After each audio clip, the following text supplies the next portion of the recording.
Hi, Johnny. How are you? We're back again doing the podcast. Yeah, I'm good. I'm still in the shadow of Timo, I guess. No. I think that guy. You fired him? Yeah, but that so you gotta put your foot down once in a while. And I do appreciate, but for the listeners out there, Johnny actually is wearing a 3-piece suit right now, and so he's taking the podcast very seriously. Mm-hmm. So I appreciate that. I appreciate the professionalism that you bring to the podcast. I was actually on the set of my big multi-million-dollar movie, and I stopped everything to come and do this. Yeah, well, I think you made the right move. This is good publicity. We have over 50 subscribers at this point. So, and there's probably like 100 lurkers who aren't subscribed. They just kind of check it out. Yeah, that's the thing. I mean, I don't think I even have like YouTube Pro at this point. So like, I can't even check those kinds of analytics. Frankly, I don't want to know them. I'm not necessarily concerned with what the analytics actually are at this point, because we're just trying to make the best goddamn show that we can make at this point. Okay. Yeah. So anyways, we're continuing on with like some shit from the last episode. This is sort of like serialization as opposed to kind of just one-shot stories. Last time it was like, oh, you should watch Tremors. It's good. You watched Tremors.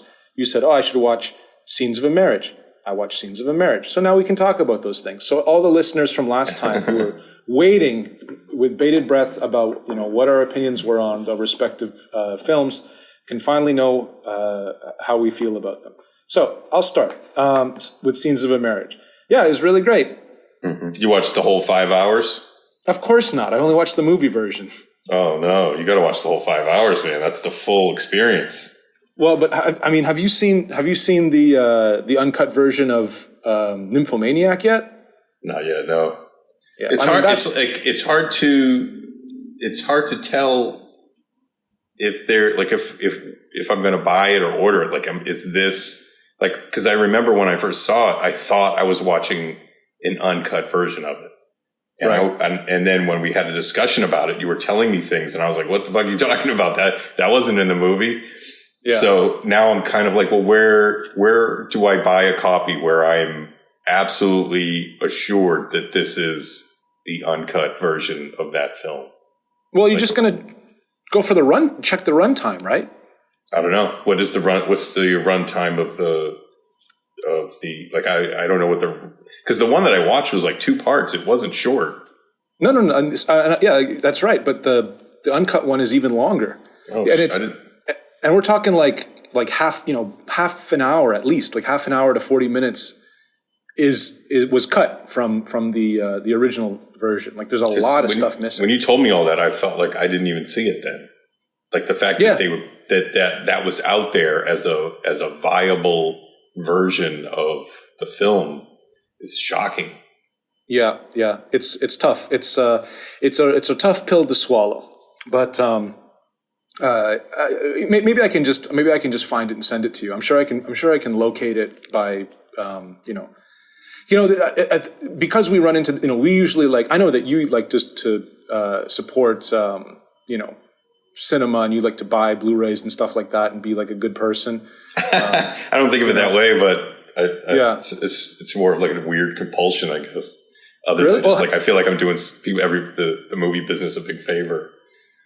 Yeah, well, I mean, let's get into that. That's interesting because, like, for me, like, I hate the movie business generally, but I do, and I also know that, like, usually once the film leaves the hands of the filmmaker and goes into the hands of the distributor, the filmmaker is not making the lion's share of the money. It's like like so. I don't feel terribly bad about pirating films, and I even suggest that people pirate my film. I'm like, oh, if you can't fucking find it, if you don't already have Shudder or whatever, just find it on a torrent or whatever. Yeah, I don't feel like I have like a serious moral objection to, like, if I find something that's on YouTube, especially if it's something that's not available anywhere else and it's on YouTube, I don't have a problem watching it. Or like some kind of weird foreign film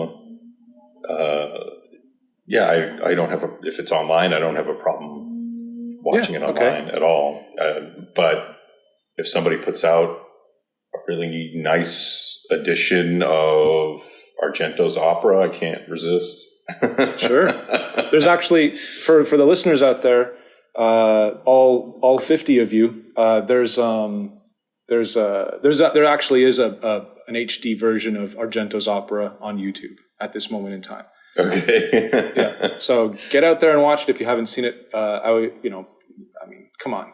I actually think opera is probably, I think I've said this to you before, opera is my favorite Dario Argento movie. It's pretty great. I don't know if it's hard to pick. There's that first wave there's so many good things. But yeah, it is sort of like a great sort of swan song. Everything after that is either not great or terrible.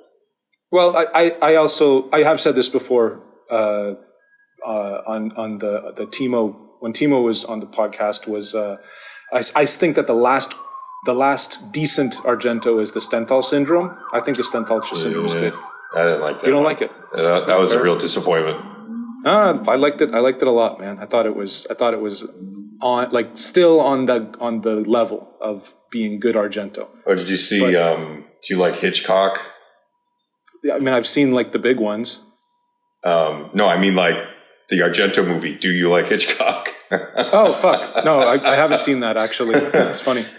Abbott and Costello, so yeah, that one was terrible. Wow, that was a real, like, it was almost like there suddenly became this wave of films that just felt like he just didn't care anymore. And that was one of them. Did you ever see Mother of Tears? No, I think that one, when that one came out, I had kind of checked out. Right. I think that it's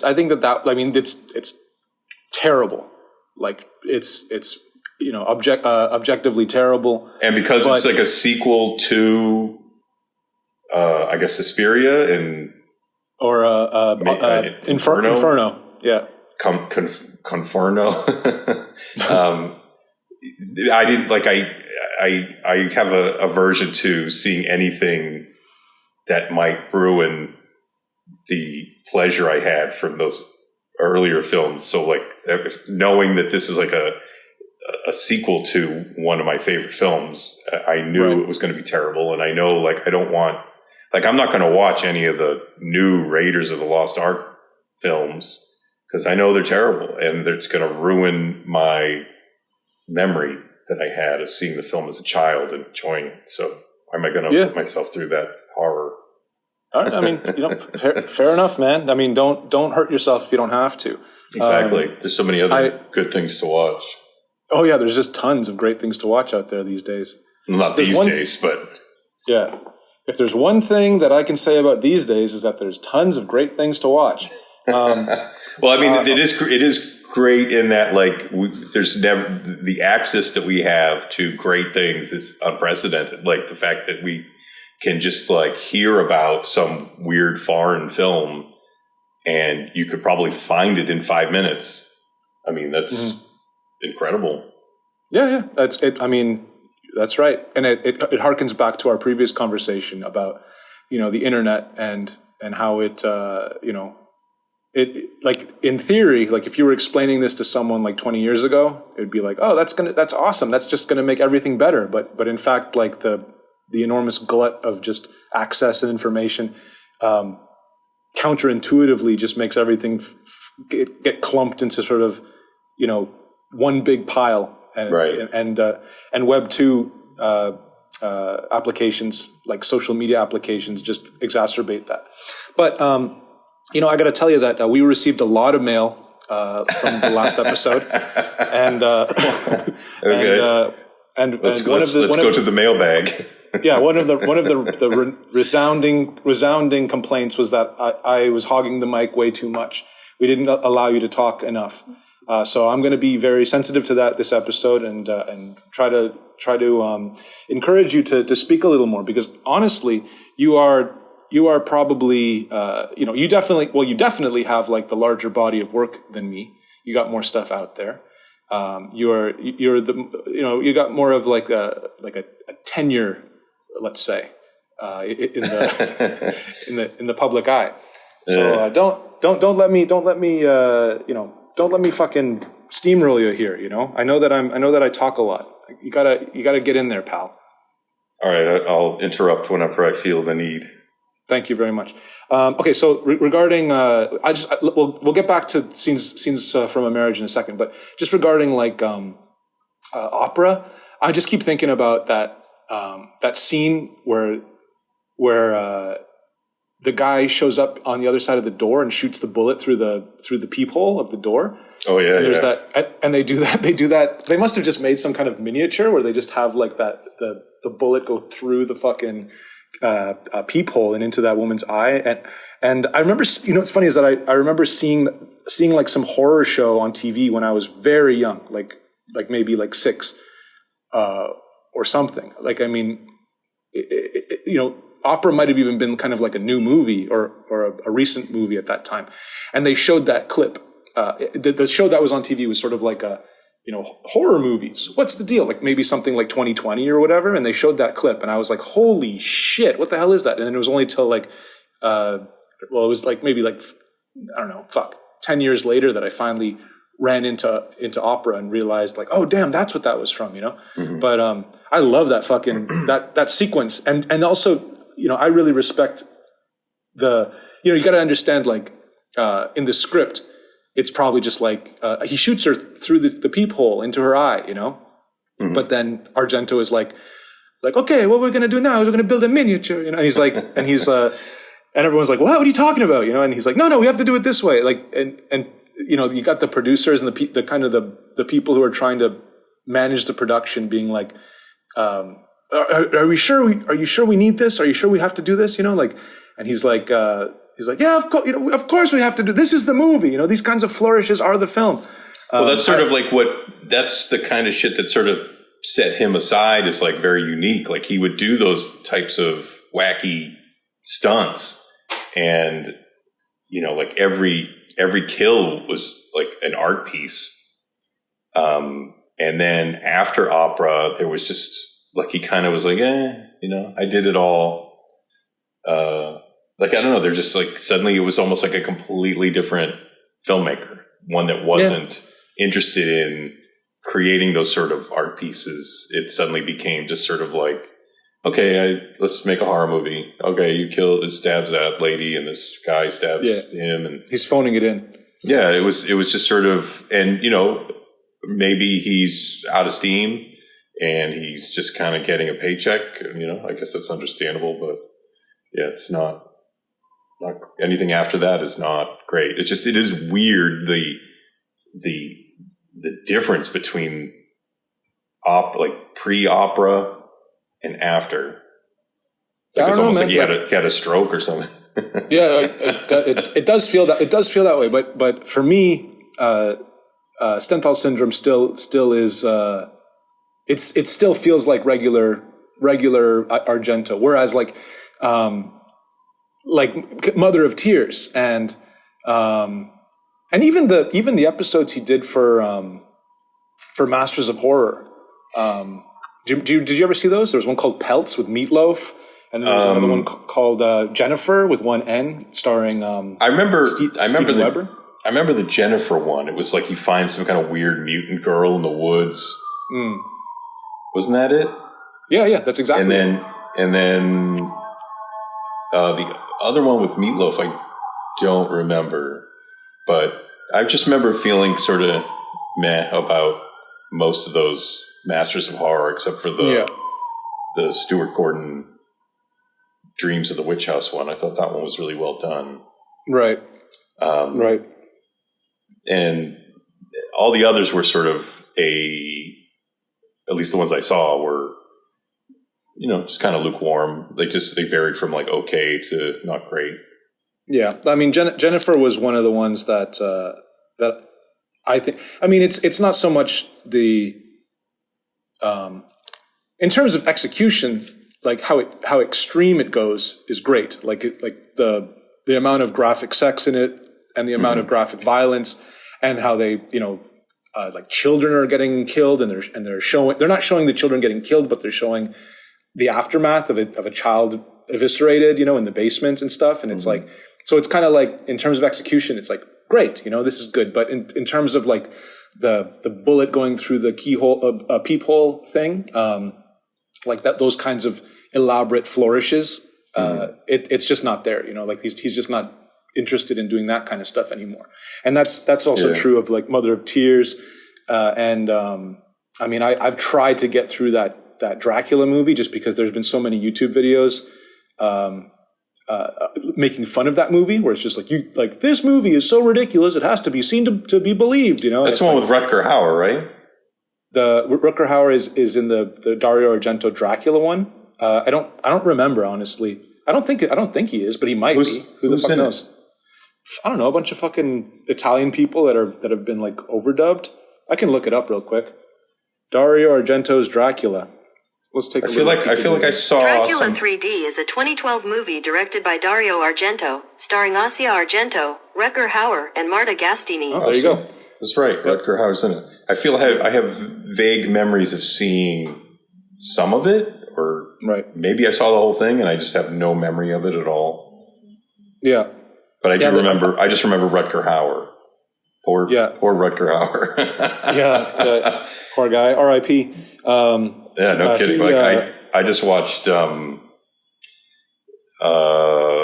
was in a movie, and I guess it was in the 70s, called Mysteries, based off a Newt Hampson book, and he's so good. Like, he's just like, I mean, you look at him, you're like, man, this guy's got like a real presence, and it just feels like it was just sort of, once he came to the United States, like it was kind of squandered. Like he wasn't after Blade Runner and maybe possibly The Hitcher. Like it was just kind of like nobody really knew what to do with him. Right. Yeah. He's good. Tough. He's good in Nighthawks too, I guess. He had a couple. Did you like him in Hobo with a Shotgun? No, I felt that was like a big disappointment. Like his performance, or just the film overall? The film overall. Because in the trailer they show little clips of his performance when he's like in the hospital talking to the babies, and like it was very good. Like I remember like sent a little chill up my spine. It was like, wow, this is like really well done. Right. But then when you actually see the film, it's like so like over the top and cartoony, right, and obnoxious. It was just like it was like, probably even more trauma than trauma. Like it was like over the top trauma, sort of wacky shit that it was a real disappointment. Yeah, I think that like it's sort of a double-edged sword, because like that excess, like kind of, making a film, as you've said, like kind of over the top and kind of making it all into a joke, is actually how you're going to be able to get a release for that kind of film. Because, because like when you make everything kind of like a joke, kind of, it's very similar to like what was going on in Terrifier 2. Like Terrifier 2, like ostensibly is just all a big joke, and theaters are grossed out, but they're laughing, I guess, Right. But even so, like, I see what you're saying, but like Hobo with a Shotgun was even more, like the characters were so like over the top, so cartoony and obnoxious, and ridiculous. Like it just seemed like this isn't even believable in any universe. At least Terrifier 2 is grounded in some way. Like these seemed like real sort of teenagers partying, and I know the gore and stuff was crazy, over the top gore, but just the actual the movie experience, you felt, like I said, you felt like it was more grounded. It was more based in some kind of reality that I could tolerate. Yes, the real world. It's not this sort of like crazy, sort of amped up kind of universe like you see in Hobo with a Shotgun. And that is the other side of the double-edged sword, right? It's like the one side, like the positive side, is like yeah, you get a wide release and you get a lot of eyes on your film, but the negative side is that it hurts the impact of the film. Like, wouldn't it be nice if the film gave you the same kind of chills that you got when you saw that trailer, like the whole way through? Yeah, like if he had taken that idea and played it serious, no irony, no being goofy, no over the top cartoony characters, just play it perfectly straight. I think it could have been like a big, amazing film.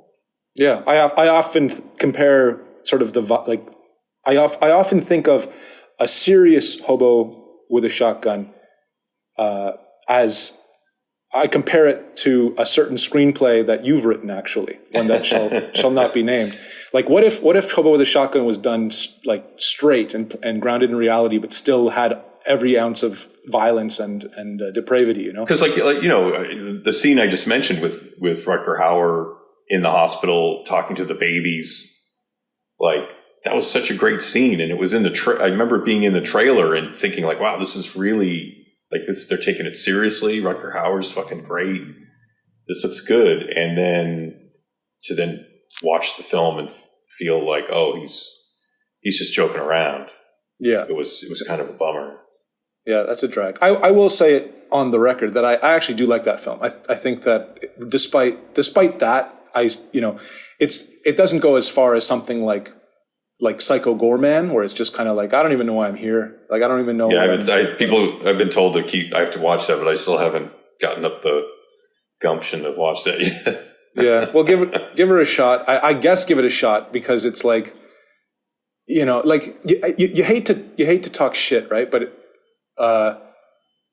like, you hate to talk shit about people who are just putting their heart and soul into this kind of stuff, and like and scrounging together money and setting shit up so that they don't really stand to make a lot of financial gain off of these projects. They're doing it entirely for the love. Like, those are the last people you want to be shitting on.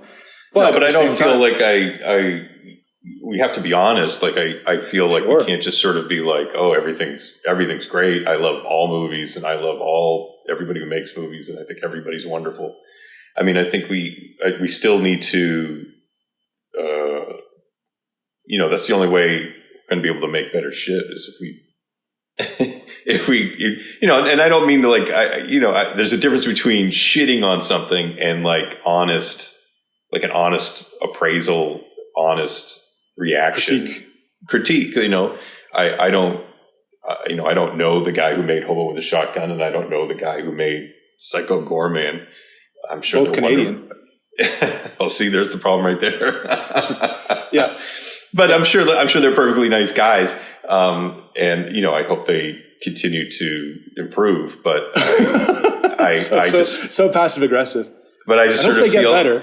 I hope I wish them all the best. But what am I supposed to do? Pretend? No. Well, I mean, you're supposed to be like an LA guy, man. Everything's that's believe me, awesome. Believe me, I have no connection to any LA industry at all. Yeah, well, you're an LA guy. You're still an LA guy, though. Well, I mean, I technically live in LA. That's about it, right? Yeah, I mean, you're in the business, man. You once in a while get an opportunity to spend an afternoon with Robert Pattinson. Oh yeah, yeah. Sometimes he'll just ring me up and we go out for chicken wings. Is that what you had when you had that little encounter? That's what he had. Yeah. What did you have? I don't remember. Do you remember? No. Okay. You were just too busy gazing into his eyes. Yeah, jerking off. Jerking off. All right, so fucking scenes of a marriage.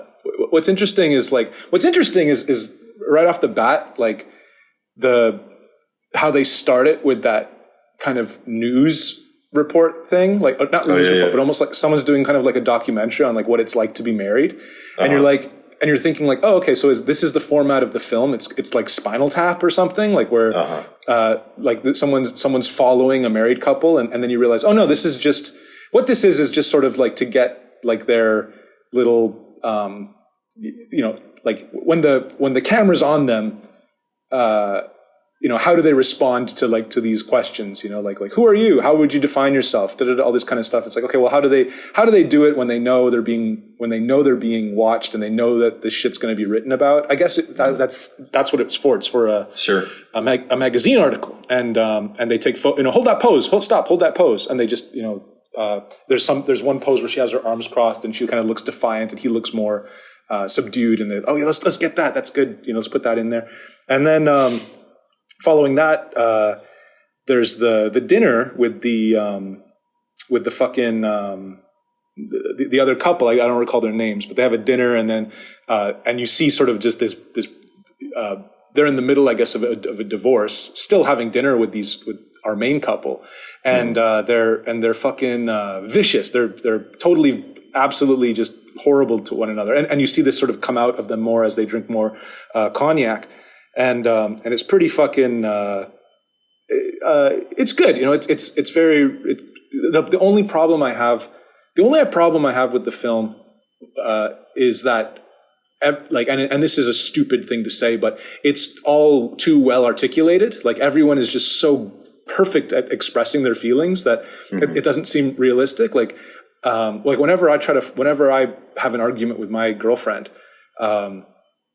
There's obviously like a language issue too, because my girlfriend's Taiwanese, but it's very, very difficult to get to the heart of a matter. Like, whereas these people are doing it in a snap of a finger, like they're just. Yeah. The writing is so amazing that I do see that criticism of like, wow, like, I remember when I first saw it, I was like, I can't believe a human being wrote this, because it's so perfect. And like everybody's saying exactly the right thing. Everybody's so in touch with their inner monologue and expressing it.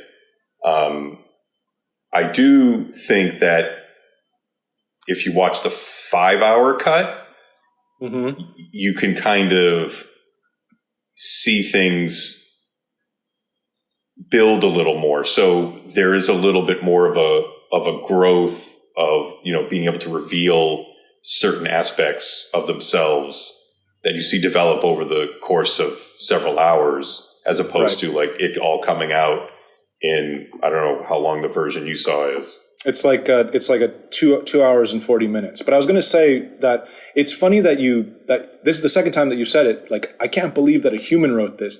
I mean, it's such a human. Like, I mean, who else is going to write this? A fucking AI? Like this is such a human. I understand. I understand what you mean. I understand. It's so brilliant, and the fact that as I said the last time, it's just two people in a room having a conversation, and I'm riveted. Like, I'm like totally on the edge, like, metaphorically on the edge of my couch, like listening to what they have to say to each other. It's just great writing. Yeah. And that's what makes it so amazing, that like, here's a guy who made a film with just two people in a room, arguing and talking together for 5 hours, and it's riveting. And like most people can't do that for 5 minutes. Yep. I mean, I certainly can't. But I'll, I mean, I guess I'm just trying to think how much more I would. I honestly don't think I'm gonna watch the 5-hour version. Like to go back to it. It's kind of like, because I get where it's going, and so this is what I was going to talk about before. Was I don't actually understand. Like, so she works in law. Do you recall this? Do you recall it very clearly? Like, sort of what their professions are? I don't remember their professions though. Okay, because I'm going somewhere with this. She works in law, and I believe that he works like in science. Like, there's that scene where he's in a lab where he's with like this other woman, and he's like, they're doing some shit with somewhere like oscilloscope or some shit. Do you remember this? And like, she's looking at sort of an oscilloscope, and then he's like telling her to like, bullet comes flying through the oscilloscope, right? It goes right in. It goes right into her pussy. it looks like they're just doing some. It actually reminded me, funnily enough, of like that opening scene of Ghostbusters where Bill Murray is trying to do psychic tests on on that girl. But anyways, the reason why okay, so whatever. Let's just say, for the sake of speaking about it, he works in some sort of like university academic context doing lab based work, and she's a lawyer, and that would make me believe that she probably makes a lot more money than him. And then so then I don't know if you know this, man, but there was actually an HBO remake of this fucking thing. Did you know this? No. So there's actually been. Who's in it? I'll tell you. It's as the husband, as well. They changed the names, but as for the Johann character, it's Oscar Isaac, and then for the fucking Marianne character, it's Jessica Chastain. It's the Hawk Tuah girl. It's fucking Jessica Chastain from It, the red hair, big titty lady from from the It films. She was in the Tim Curry It, or the new It? No, the new It. What was she in the new It? She was fucking Beverly Marsh in the new It. I think that's her. Doesn't matter. I have zero recollection of that piece of shit. Yeah, it's heartbreaking. It's so heartbreaking because they've taken 2 stabs at that fucking thing and they haven't even been able to do anything. I mean, I still think that's I'm going to say something controversial. You hate the novel. Well, I never read it, but okay. I want to say no more Stephen King films. I agree with you 100%. It's done. We're done. No more. No more Stephen King TV shows. No more films. No more remakes. It's over. That's it. We don't need any more. Hear that? Okay. You hear that, world? Okay, world. Please find another. Johnny Ryan has spoken. There's got to be at least 2 or 3 other authors you can find who write books that we can make films out of. Well, that's an interesting sort of thing to talk about as well, is that like you're probably not going to get another Stephen King ever. Like you're never going to get like a novelist, like an adult novelist that's actually has that level of like superstardom that Stephen King has. I don't think even when I was a kid, there wasn't really anyone who was his equal. Like you can kind of say like, oh, Dean Koontz, but not really. No, not at all. You could say like a Michael Crichton.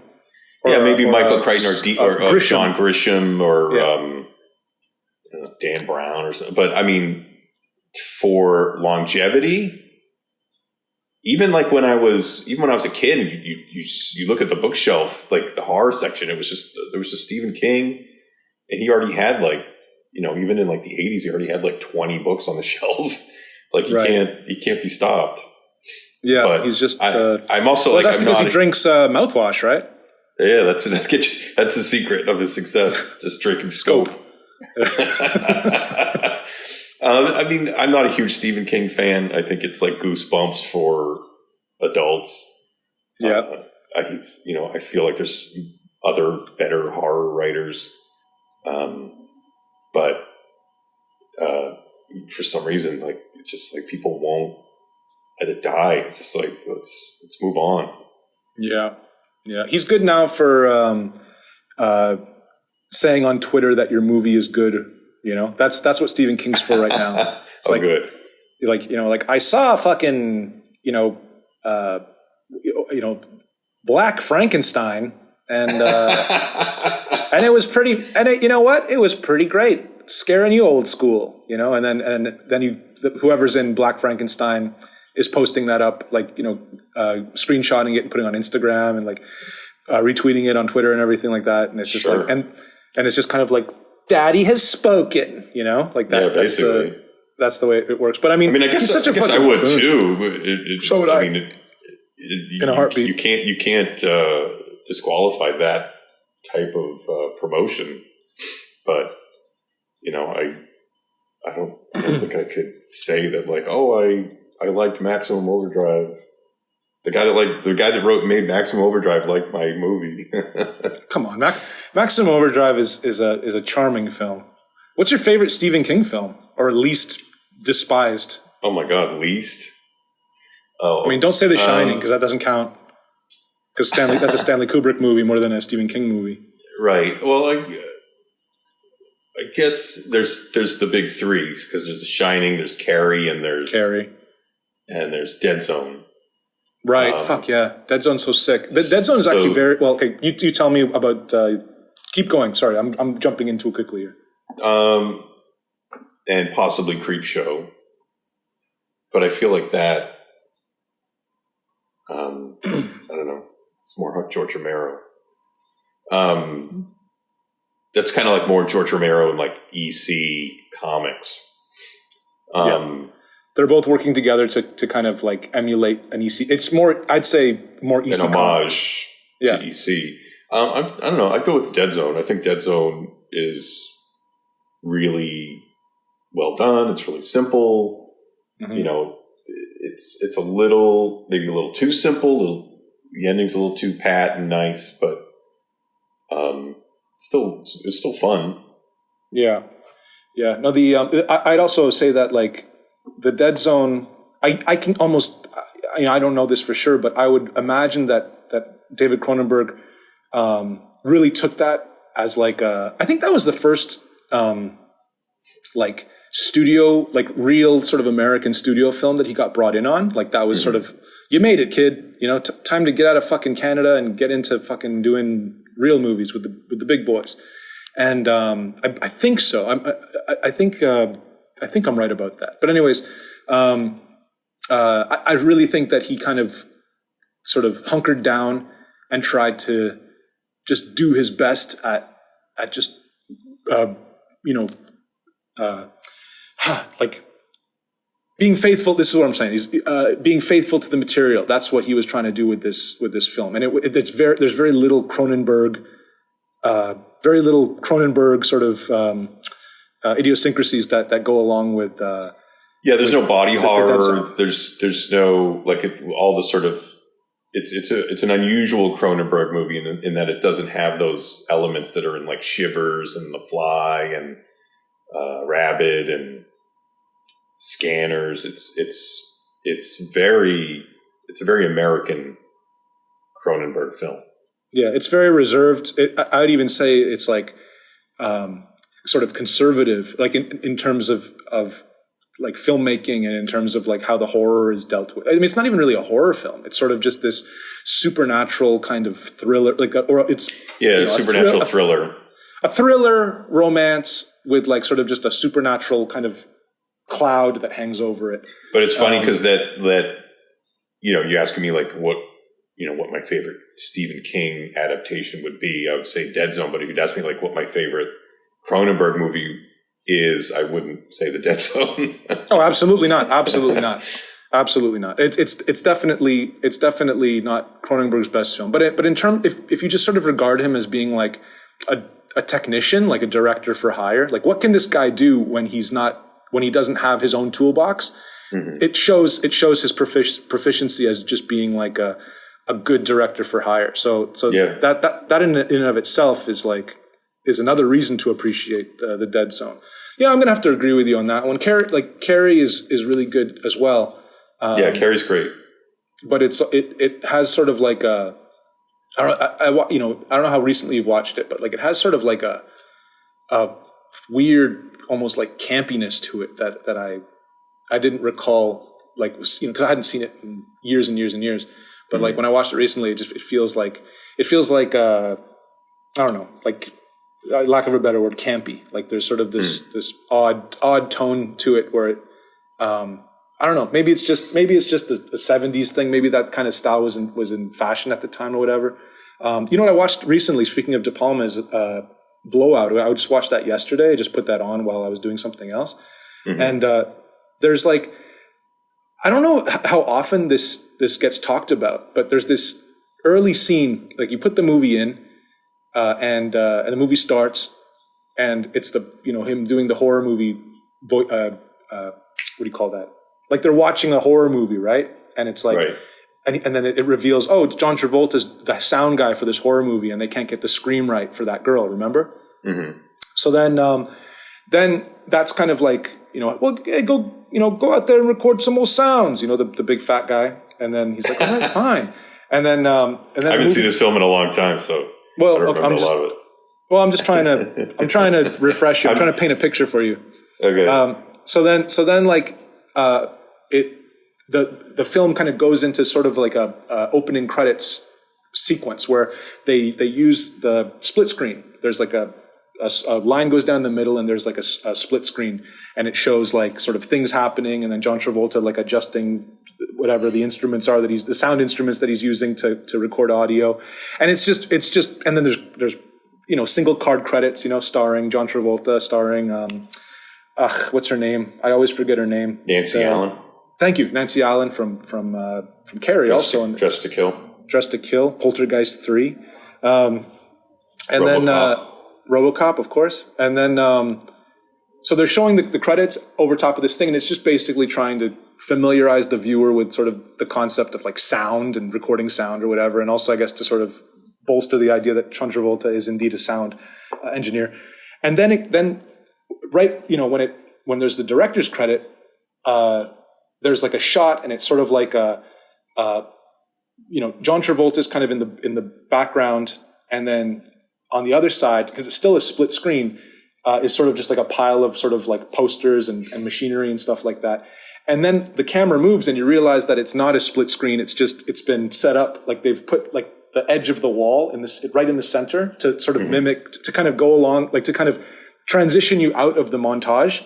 And I was like, that little fucking ass, that little bastard, fucking De Palma, just like just being clever and cheeky like that. Like, it's because it's a flex, right?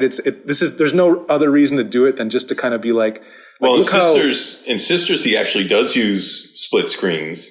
Yeah. So he probably was just like, okay, I did the split screen in that film, so maybe there's a way I can do it here, but like fuck with it a bit. No, I mean, I that's exactly what it is. But it's just like I'm sort of getting I'm getting kind of angry at him in just jealousy and admiration because it's so slick and so off the cuff too. You're like most people wouldn't even notice it. Most people would just kind of just be like, okay, let's get going with the movie. But like me, I'm sitting there, I'm just like, oh damn, that is just like such a nice little, again, like that's the fucking bullet going through the fucking peephole, like he didn't have to do it, but he did it anyways. And the only people who are going to notice are going to be the people who like really care about the film, like, and really care, or could just even care about film in general, kind of in a more meaningful way. That sounds like a fucking gay thing to say, but I guess that's the only way to say it. We're going to change the name of the podcast to Gay for Film. Yeah, we are gay for film over here. I can't wait I want to suck a film's ass. It's, hold on a second. So let's get back to, so the whole fucking thing, I've been trying to get to the thing is this HBO remake of Scenes of a Marriage with It. That's why we started talking about other shit, from Jessica Chastain from It, and then Oscar Isaac from basically every movie that's been made in the last 5 years. Uh-huh. What they do is they make Oscar Isaac like a real, like a beta cuck, like a, you know what I mean? Like a fucking Democrat, university. I think he teaches at, is there a university called like Tufts or Tubbs or some shit? There's a Tufts. Yeah, it's Tufts. That's what he says. I don't really know American universities very well, but I think that's the one. So what is that? What does that stand University. for? Yeah, it's Tubbs. It's the guy from Miami Vice. Tufts is just the name of the university. TUFTS. Tufts. It doesn't stand for anything? No, it's like, I guess somebody's name. I guess I don't know. Some guy, Mr. Tuft. But anyways, just like Harvard is probably named after some guy named fucking Lenny Harvard or something. Right. I guess I was just thinking that with something like Lenny Harvard, I guess I was just thinking it would be kind of like UCLA or like, UC or whatever, like NYU or something like that. For trans university for transitional, like transgender students. That's good. That's pretty good. It stands for Total University for Trans Students. That's what it says. That's great. Yeah, that's good how they used one of the F's for four. I was going to say that so that's who he is, right? And he stays at home, and he's a stay-at-home dad. And then meanwhile, Jessica Chastain does not. She's not Marianne. She doesn't work in law. She works in tech. She's like she works for, sort of an analog to Google or whatever. So she makes more money. Is she playing the? Do they sort of like flip it in the HBO one where like she's the one having the affair and cheating? She's exactly. Of course. You see, like this is what we're talking about here, folks out there who are listening. It's so easy to fucking predict how they're going to fucking do it. That's exactly what they do. They they flip the roles, and they make it so that indeed it's Jessica Chastain who instigates, who proactively initiates the divorce, and who essentially rocks the boat. Where in the Swedish one, it's Johan who comes to Marianne and says, I've been seeing someone. I've been seeing a 23-year-old, and so it flips the, and then of course, like as the 1974 one goes forward, you're basically watching kind of like Johan wield almost all of the power, but then at the end we kind of see Marianne kind of regain some of the power towards the end, where she kind of we realize that she actually had an affair shortly after they got married, and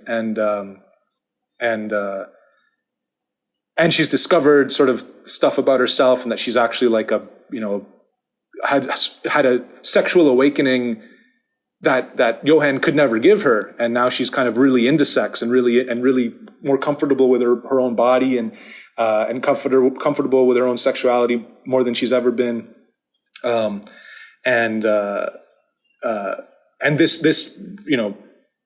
this wounds Johan in a way that I don't really think that. Well, no, I mean, because I don't think we're given enough time to really spend enough time with him. I think that the main focus of Scenes of a Marriage, the 1974 one, is watching this woman just deal with this horrible sorrow and humiliation and whatever. Like would you agree with me? Like most of the time is spent just watching her kind of bug out, and him kind of. Yeah, well, there's also, I don't know if it was in the one you watched, but in the 5-hour one, there's like a whole segment where she literally talks about her upbringing and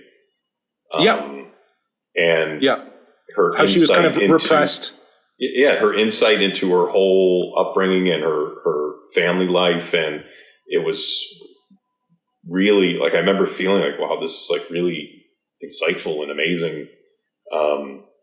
Like as throughout the you don't get that from the guy. Like it's not like, okay, we've heard from the woman, now let's hear how the Johan has grown up and his relationship with his family and how we don't get that. He doesn't offer that information up. She does. Like she reveals all this information. Right. So yeah, it definitely feels like the movie is, we're experiencing her transformation over through the course of this film more than him. I mean, not to say that we don't know, he's just sort of like a pawn in her story, because we do get some insight into him, but it's definitely, I feel like, more her journey.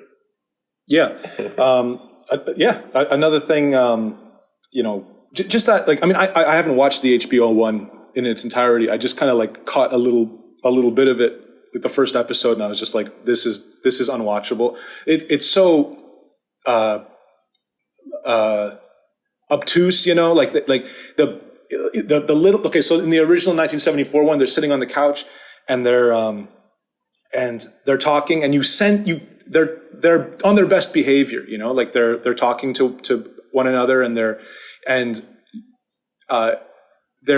relating to, they're putting on sort of a facade of like a successful, good marriage, and they're doing actually a very good job of it. But you get just this a little sense of kind of uneasiness, but it doesn't seem, it's not overt, and it's almost like the audience, the viewer is maybe even questioning themselves, is that just me sort of putting that on them, like projecting or some shit? But like, cause they actually seem pretty healthy. Whereas in the HBO one, it's it's just so fucking, on the nose, like it's just kind of like, yeah, I'm at home, like the husband, I'm at home, taking care of the kids. And she tends to come home, like on time, in time for bedtime or whatever, and he looks at her like basically just implying that she's like neglectful and not doing her job as a parent enough. And it's just like, like they're on camera. Like, why are you going to do like it's ridiculous that would be something that guy just pulls out of his fucking ass like that. And that's the way that the whole show, from what I watched, is written. It's got no fucking nuance. It's just written like some fucking lame ass shitty show, like as opposed to like something that was written, as you would say, by a non-human, a being made of pure energy. In that instance, I always sort of wonder, like the thought process of like, okay, we're going to remake this amazing film. We're going to remake it, but it needs to be updated a little for today's audiences. The old movie, it's dusty and it feels out of date. We need to do something that is, more current and really connects with the zeitgeist of the time. And, today, if people are on camera, they wouldn't put up a facade. They would actually like let it all hang out.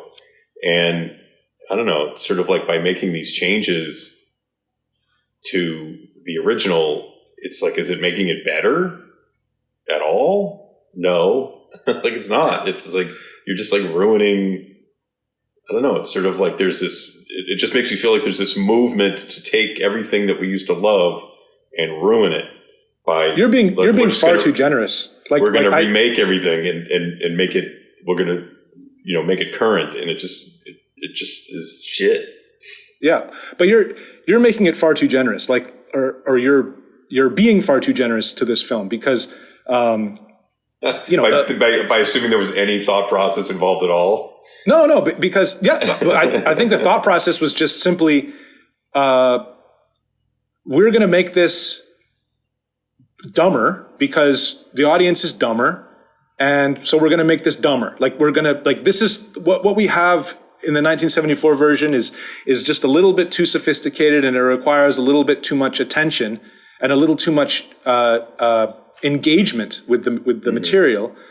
So we're going to have to make this just, as I said before, obtuse and fucking, it's the difference between a fucking, I don't know, it's the difference between, I don't know, like a novel and the fucking cliff notes for the novel, they just kind of break it down and like they, something that's a page long, it's kind of like, he's impatient with her, like that's what this scene's about, It's like it's very, very, very disappointing, and it would almost like if I would never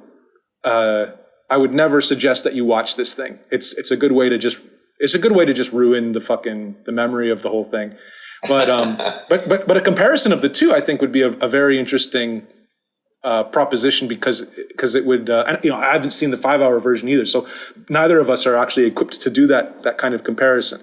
But the point is that, it really does speak to, it doesn't speak to anything about couples living in different times. It speaks to just how shitty shit is now, or just how different filmmaking is in different times, and just how shitty, I keep saying shitty because I should be more, neutral, I should say, just how different like screenwriting is in different times. Just sort of, yeah, like just boy oh boy, what a disappointment. Call it like you see it. How many episodes is the new one? Oh, they do 5. They make it 5 episodes, and they title them with the same cards. I forget what they are, but you know what I'm talking about. Right. Anyways, yeah. So I mean, we could. I also wanted to mention too that when Marianne is talking about her childhood, that was a very great scene, and I like how they do that with the photographs. And there's one photograph of her holding a dead squirrel by the tail, and it's just like, and I'm just like, oh yeah, just a regular summer in Sweden, growing up where you pick up a dead animal off the street or whatever. That was lunch. Yeah, exactly. She just ate it alive. It's called Swedish Swedish licorice. Yeah, not bad. Not bad. I was going to say we should probably talk about Tremors like a little bit. Like we have maybe 3 minutes to talk about Tremors. Actually, we can talk about it as long as you want, but whatever. I'd like to talk about Tremors a little bit. Okay. There's not much to say. It was okay. It just felt like if I probably would have appreciated it more if I was 12 years old. Hey, you said 13 last time. Maybe 11. Maybe if I was a fetus, I probably would have loved it. Wow. But it definitely feels like part of that wave of like Spielberg adventure films. 100%. It has like a Gremlins vibe. What are some other of those like Spielberg kind of adventure horror films from that era? I can't think of them. I mean, but you know what I'm talking about. Well, like Gremlins, you know, I'm thinking like I don't know, like ones that are like supposed to be scary. Like I'm thinking like Harry and the Hendersons, but that's not really supposed to be scary. It's not really the same kind of thing either. But it's, shit.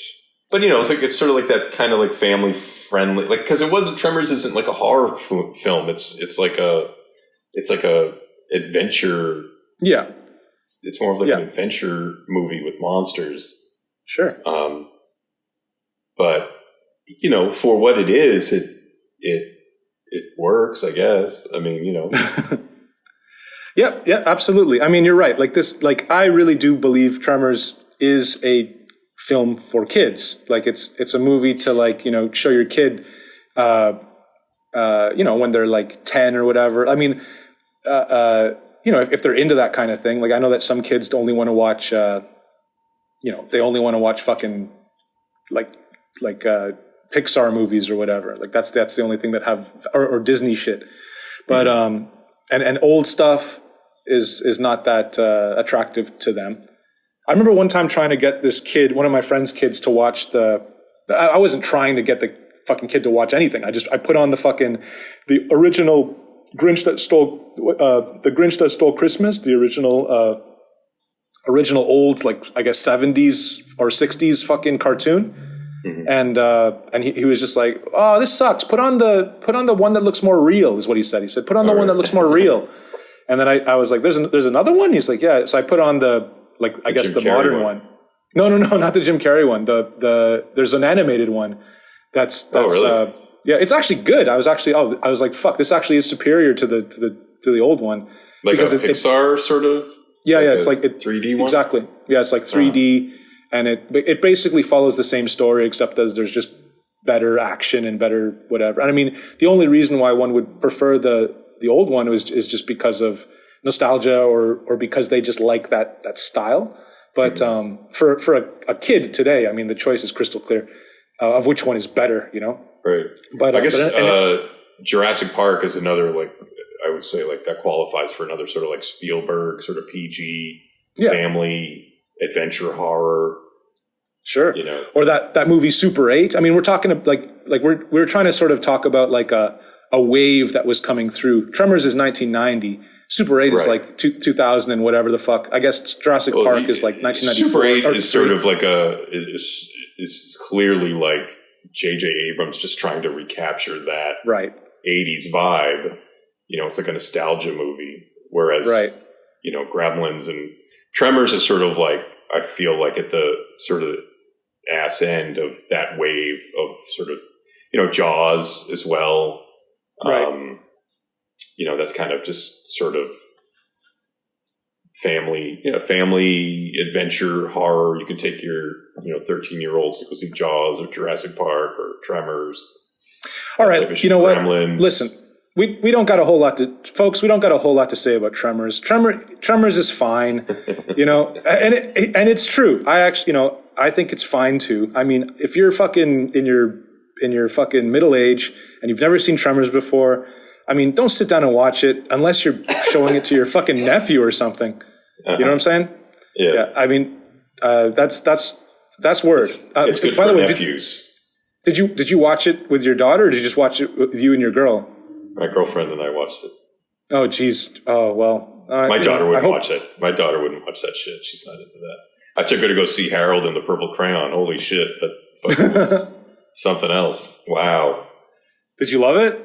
Oh my God. Like, it was unbelievable. Like, the choices, like I don't want to spoil anything, but. Yeah, I'm going to go see Harold and the Purple Crayon. I don't know. Have you read the book? No, I don't give a fuck about any of that shit. You can spoil it all you like. It's a children's book. You know, it's about a kid with a magic crayon. He draws the fucking crayon, and then those things that he's drawing come to life. Like, it's not. Got it. It's not like a complicated idea. And so in the book, he draws a moose, and he draws a porcupine, and then. So in the movie, they have they show it like the animation from the book, and then for whatever reason, they don't want to keep Harold as a child, so they make him a man. And so the narrator of the book stops talking. And so Harold is like, oh, what happened to the narrator? We have to go find him. We have to go to the real world and find the narrator. Narrator being the author of the book, Crockett Johnson. So he draws a door to reality, and Harold and the moose and the porcupine all descend into the real world, which is Providence, Rhode Island. Which is in itself strange. The only other movie I know that takes place in Providence is Dumb and Dumber. Right. That reminds me of the Barbie movie. Like just that, or just actually the trend in just all media is sort of this meta idea, like the Deadpool and fucking Deadpool and Wolverine movie. You know, I mean, every fucking Marvel movie is all just about like multiple parallel universes and shit. Yes, multiverse bullshit. That's like the worst. Like, talk about like not giving your story any stakes, just add a multiverse to it. So anyway, Harold comes into the real world. He's like a grown man wearing purple pajamas. And then the moose comes into the real world. The moose is turned into a black man with a moose sweatshirt, which is a strange choice. And then the porcupine comes into the world, and it's no longer a porcupine. It becomes a sort of a nerdy British woman with spiky hair, like a lesbian-ish kind of a woman. And so then they just sort of kind of like are going around looking for Crockett Johnson. And then they befriend Zooey Deschanel. And they live in her attic. They live in her ass. I wish. It was just sort of, and every once in a while when the black guy gets like scared, he actually does turn into a moose. He turns into a real moose. He gets a boner. And then he immediately reverts back to being a black guy again. Okay. Yeah. Well, that's interesting. I mean, did you enjoy this film? Did you find, it was terrible. I took like a weed gummy, but it didn't kick in until like the movie was over. That's so funny. So it was like a real disappointment. My daughter kept asking me like, when is it going to be over? Oh, no shit. Yeah. I was surprised she even wanted to go, because she really doesn't usually like movies, live action stuff. Like she loves like, you know, any Pixar piece of crap. She loved In and Out 2 or Inside Out 2 and In and Out. In and Out. Elemental. She loves all that crap. So I was surprised she wanted to see this. It was a really there's a lot of like animation and stuff. Like it seems like it's just people from just with the very, very, you know, brief trailers and stuff that I sort of caught. There's only 5 minutes of animation at the very top, and that's about it. Okay. The rest is just live action. Like, hey, I'm actually a moose. Seriously, like they just didn't want to pay the animation studio to animate the moose, so they just got some guy. And then there's like a lot of like Harold walking around like in a Walmart, like, oh my God, what's this? A chair? Whoa! Oh, what's this? It's a phone? Wow! Like just a lot of that. That's it's just a box. You guys have boxes here? That's incredible. Did you ever see Frankenstein Unbound, that Roger Corman movie? Like, I think Roger Corman's last movie. I feel like I started it, but I didn't finish it. Yeah, I think it's like John Hurt, the guy, and I think Bridget Fonda's in it, and Okay. the older brother from the Lost Boys, Jason Patrick's in it. Anyways, there's a scene that I love in it where and Raul Julia's in it as well, M. Bison. There's a scene in that movie like it's a little bit of a fucking slog, especially towards like the end.